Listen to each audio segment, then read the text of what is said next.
তিনটা জিনিস কখনোই ভুলবেন না। এই তিনটা জিনিস যদি ভুলে যান তাহলে প্রোডাক্ট সোর্সিং এর সময় আপনি ঠকবেন। Welcome to the business series phase 2 episode 4, যেখানে আমি সাপ্লায়ার নিয়ে কথা বলবো, যে সাপ্লায়ারের সাথে কথা বলার সময় আপনার কি কি জিনিস মাথায় রাখতে হবে। Number 1, MOQ।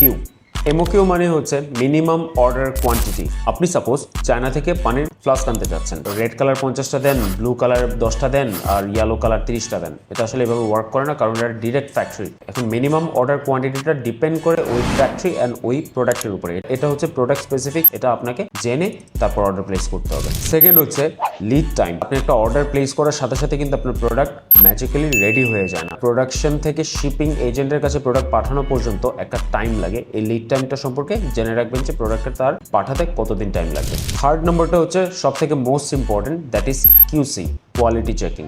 কোয়ালিটি চেকিং যদি না হয় আপনার ব্যবসা কিন্তু শুরুর আগেই শেষ হয়ে যাবে। এখানে সিস্টেমটা এমন ক্রিটিক্যালি সাজানো যে আপনি চায়না থেকে যদি একটা প্রোডাক্ট অর্ডার করেন ছবি দেখে, প্রোডাক্টটা কিন্তু আপনি বাংলাদেশে এসে প্যাকেট না খোলার আগে বুঝতে পারবেন না যে প্রোডাক্টের কোয়ালিটিটা কী। এবং এমনও কোনো সিস্টেম নাই যেটা আপনি বাংলাদেশ থেকে প্রোডাক্টটা ব্যাক পাঠাবেন চায়নাতে।